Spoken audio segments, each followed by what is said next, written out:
Hi, I'm Rich Henderson, Director of Global Education Solutions at Lenovo, and I wanted to introduce this webinar for you today and let you know that we're right here with you.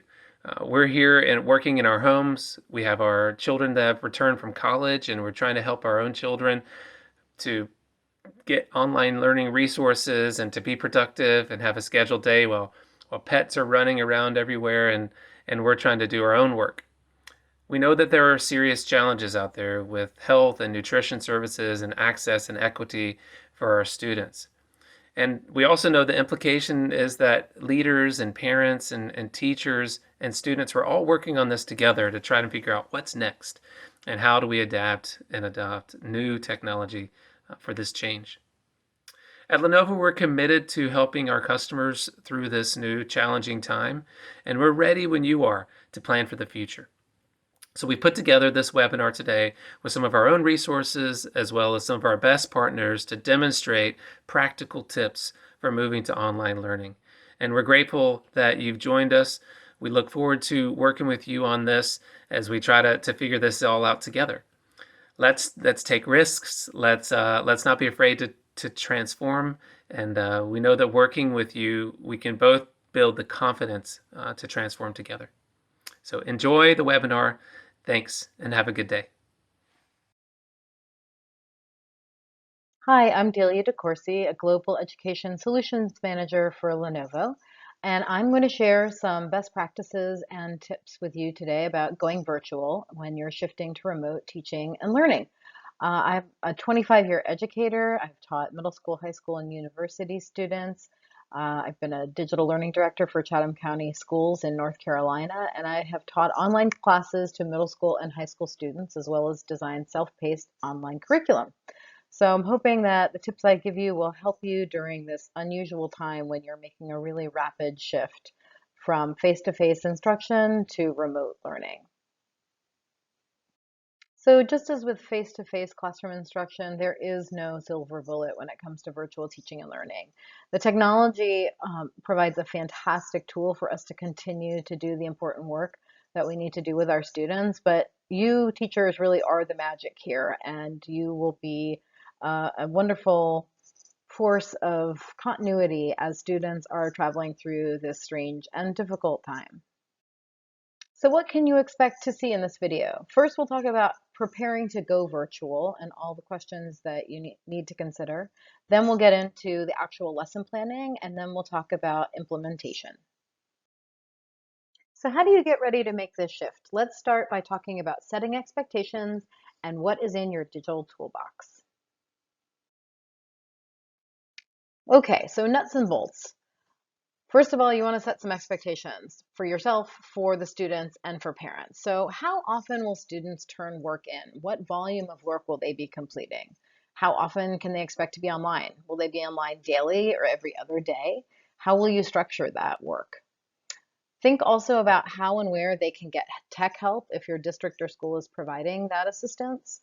Will they need passwords and logins? What kind of information will students need, either emailed to them or distributed to them on hard copy? Also, you want to be clear with parents about how much support they're going to need to provide. Of course, they'll be developing a schedule for their child during the day, but will they actually need to provide tech assistance? And that can vary depending on the age of the student. Also, you want to think about how much and how often you'll provide feedback, because you want to be clear with students whether or not they'll hear from you daily or every other day, etc. So that brings us to communication. Think about what the best mode of communication for you is with parents and students. When you are teaching virtually, you can end up getting a lot of email, a lot of chat messages, and end up being online for hours and hours a day.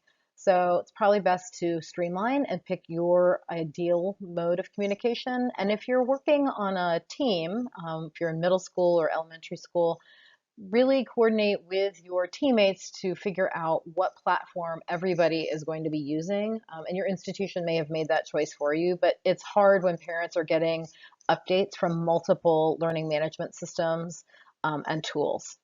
The other thing to consider is when you're going to be available and when you might hold office hours. So having a chat time, a video chat time for half an hour a day can be really effective in cutting down on your email inbox being really full with questions. If you just provide students with a link to the chat room, they can meet you in there and they can ask their questions face to face. So let's assess your digital toolbox. The key thing here is that you're going to be translating your content and your current classroom strategies to an online environment. And you probably already have some digital tools that you're using, and those are the ones that you want to continue to use. So think about, what are you most comfortable and confident using in terms of tools? What are your students most competent using? And then are there tools that exist out there that are easy to learn as students use them for an assignment, such as Padlet or Adobe Spark? Those are tool creation tools that are pretty intuitive if you want to change things up a little bit. You'll want to start by considering the learning management system or content management system that you're using, which is probably Microsoft Teams or Google Classroom. And these are platforms that have the ultimate flexibility. You can deliver content, provide communication to students, provide collaboration opportunities, and have them practice skills and content through assignments that you deliver through the learning management system. You can also provide assessments through these platforms. And then finally, you can integrate other creation tools like Adobe Spark or Flipgrid, or even do something more simple like have students create something in 3D and take a picture of it and upload it to your learning or content management system. Having everything in one place really streamlines workflow for students and also makes management of life at home while learning easier for parents.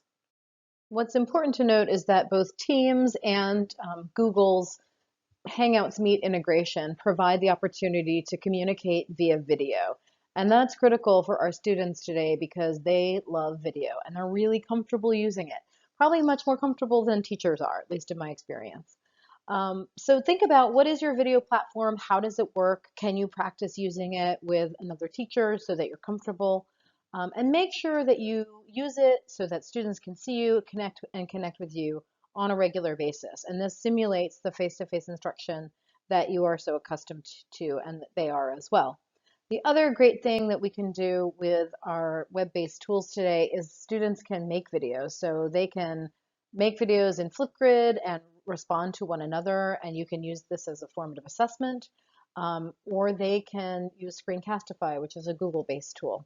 We've also got tools like Edpuzzle and PlayPosit that are fantastic for scaffolding the viewing process, and they provide formative assessment while students are viewing a video and also some accountability. Well, there's no doubt that our digital toolboxes could be overflowing because of the number of tools out there that we can use. We want to be smart about what we select, especially when we have students who do not have good internet access. They might be limited to using their smartphones for their online learning. And that is something that students are pretty adept at these days. They do all kinds of learning on their phones. But you want to think about, in terms of the tools that you're selecting, what the app looks like. And is it a well-developed app that will allow them the functionality that they need? So for example, Microsoft Teams and Google Classroom and Google Apps have wonderful apps for the phone. Flipgrid, Padlet, and Edpuzzle do as well, but that's just something that you'll want to consider as you make selections for your toolbox. Now let's jump into some lesson planning ideas for virtual learning.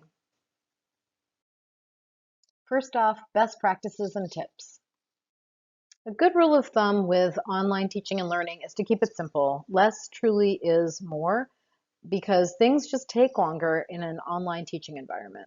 So rather than providing a large volume of work, you want to give students compelling content and interesting experiences and assignments, and also make sure that you're not asking them to use too many tools or follow too many links because there's a high likelihood that they'll get lost. Using routines and repeated formats is really a good idea in an online context. This allows students to focus on the learning and not try and figure out what it is that you're looking for them to do every single day. This is especially true with younger students. Think about the routines you developed in your classroom with elementary and middle school students, the daily tasks, the do nows that you have them do, and think about how you can translate that to your learning management system in online context.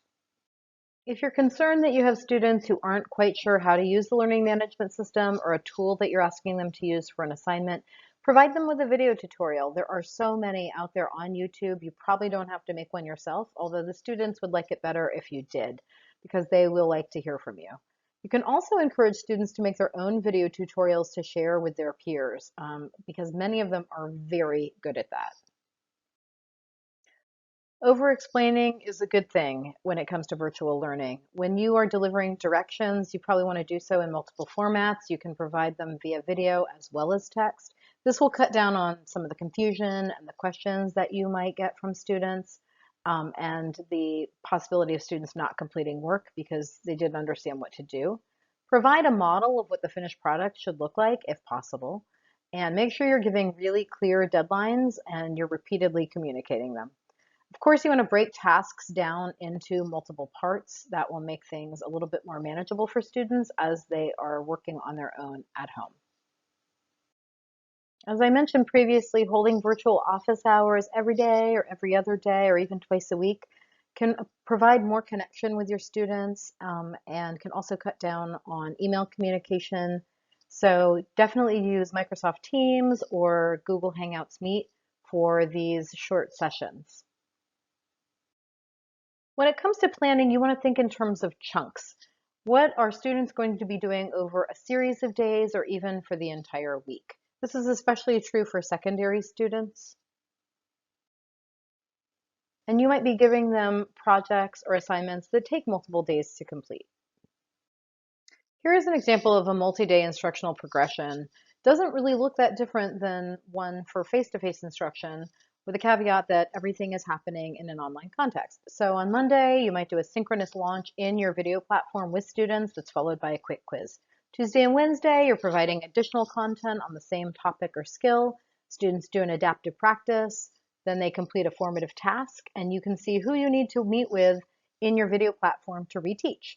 Thursday, they do some application of said content and skill. Perhaps you've even provided them a collaboration opportunity in Teams or some other platform. Maybe you've got an online discussion that they're going to take part in, either in real time on the video platform or on a discussion board. And on Friday, you can have them do a final assessment, or a creative task that serves as the summative assessment. When you're translating your current teaching approaches to a virtual space, you want to think about what should be synchronous and what should be asynchronous. So when we talk about synchronous lessons, it's when students are all meeting at the same time with you on the learning management system or the video platform, versus asynchronous lessons where students are working at their own pace, but they have deadlines. You can also conduct small group meetings in a synchronous environment while others are working in your class, or they could be working on their own and not on the platform. So what do synchronous teaching models look like, and what tools can you use to make them happen?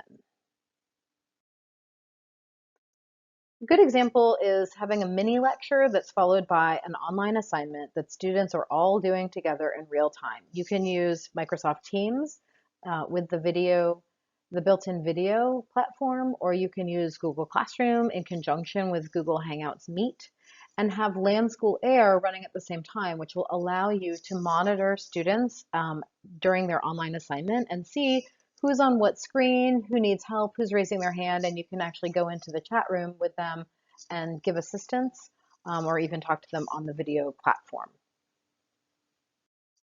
When you're thinking about digital content to provide to your students, either for synchronous or asynchronous experiences, two of my favorites are Newsela and Actively Learn. They're currently providing free access to teachers through the end of the school year.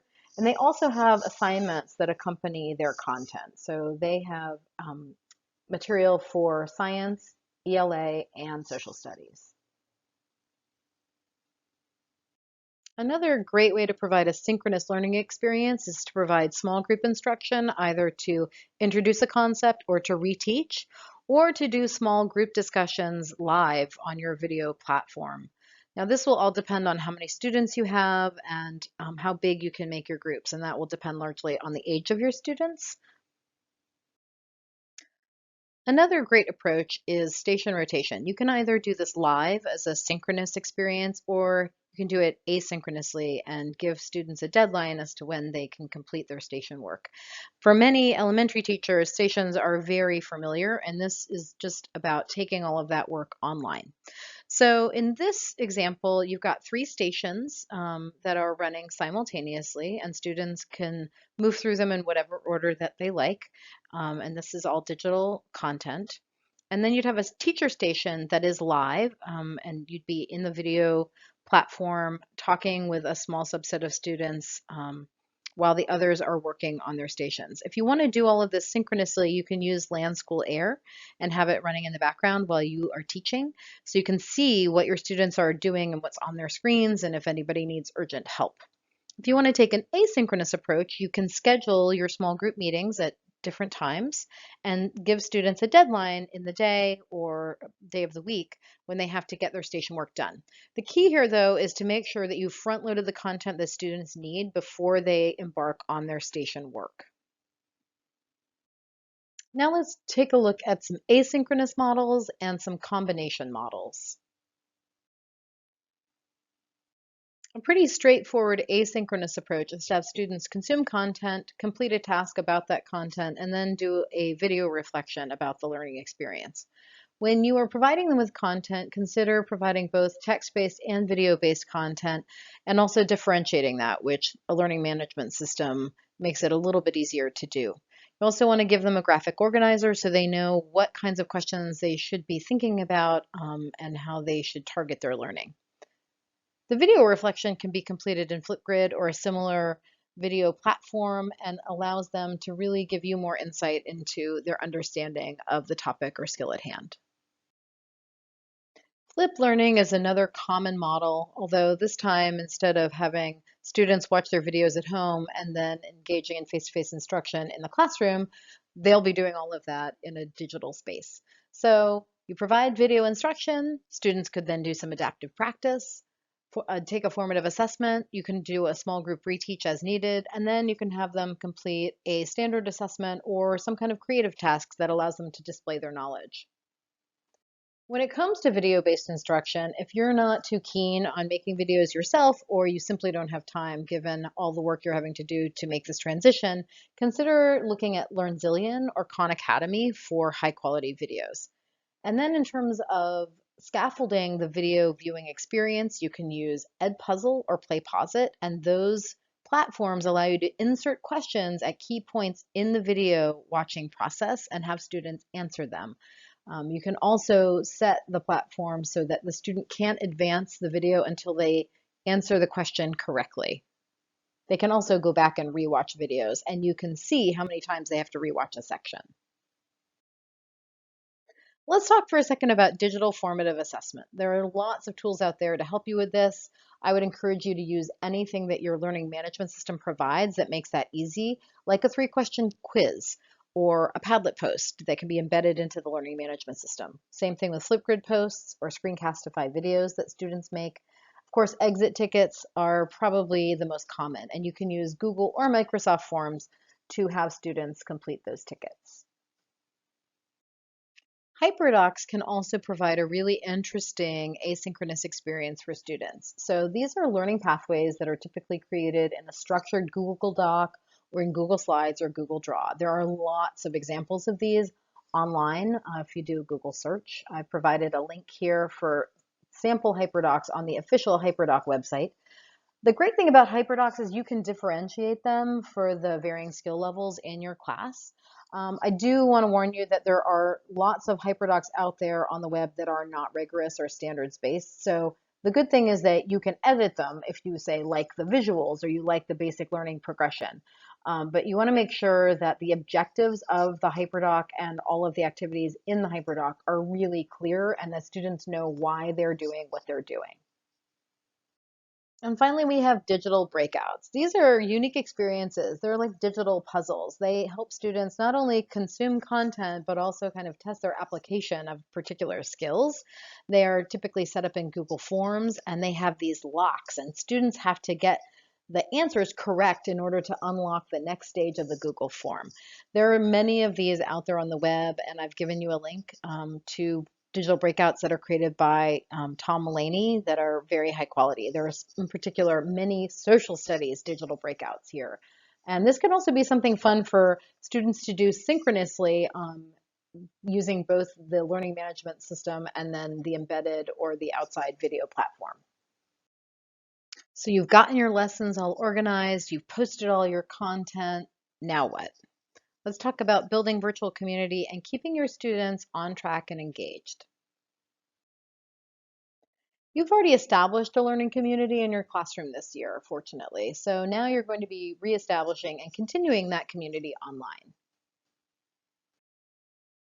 As I've pointed out many times, video is really powerful for building and maintaining those connections. So I'm suggesting a few other video platforms here, including Explain Everything and Seesaw. Seesaw and Flipgrid allow students to respond to one another, and you can monitor those comments before they are posted to the platform. Students really like watching each other's videos and responding, in my experience. So it's important to think about how you can continue to build those personal connections with students. And here are some ways to do that on a daily and weekly basis. Post a question or a fun fact of the day. That will make students eager to log on. Have them post a photo of their favorite way to spend free time during this time out of school. Have them post a video of their pet. Possibly do a discussion post, allow them to talk about what's most challenging right now about being home all the time. And if you want to stay more on the content side of things, you can have them talk about real world applications of your content area that they're seeing in the news or even in their household. Every virtual community needs clear guidelines and expectations for behavior, and you've probably done some digital citizenship work with your students, but never hurts to review that. There are links here for discussion post etiquette and then BrainPop's digital etiquette resources, as well as Flipgrid's tips for creating good videos, which most students and teachers would do well to review. Building strong community does tend to keep students engaged, but let's talk a little bit more about student engagement and how to keep them organized. When students have choice, they tend to be more engaged. So can you give them choice in any of the four areas below? If you're teaching a humanities-based class, can you give them some choice of topics to delve into or how they're consuming their content, whether it's via video or audio or text or a combination thereof? Can you give them some options when it comes to the tasks they're completing to show their understanding? Pick one of these three options. And finally, give them some options for creation tools when they are showing their understanding. Maybe you'll give them an option of three tools or say, hey, pick the tool you're most comfortable with to create a product that shows your understanding. When it comes to keeping students organized, you'll want to leverage the embedded calendar options in your learning management system.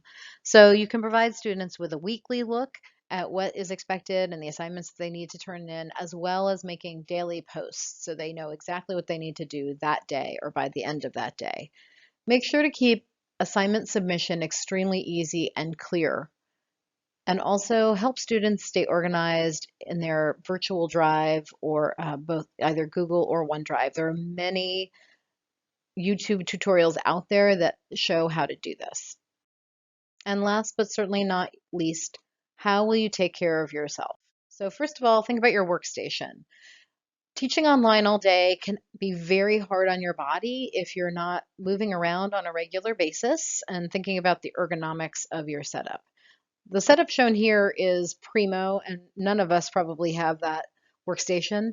But if you do have an additional monitor that you can use in conjunction with your laptop, that's really helpful. When you are recording videos, you want to make sure you have good lighting and also earbuds or a headset. Do be sure to take breaks and stay hydrated. This is a stressful time. You will have a steep learning curve as you move to a virtual environment. So be gentle with yourself and get regular feedback from your students and parents about what's working and what's not working for them. You have to expect snafus and stumbles. That's just inevitable with anything that's new. Be sure to lean on your community during this difficult time, whether it's in your school or your district or on Twitter. There are plenty of resources out there to help you problem solve. The Friday Institute for Educational Innovation at North Carolina State University is also hosting weekly webinars on Wednesday at 2 p.m. Eastern Standard Time during the coronavirus crisis so that teachers, coaches, principals, and district leaders can problem solve together. And there will be educators from around the globe in this forum. There's more information at the link that's provided in the slide. Take care and best of luck on your virtual teaching and learning journey.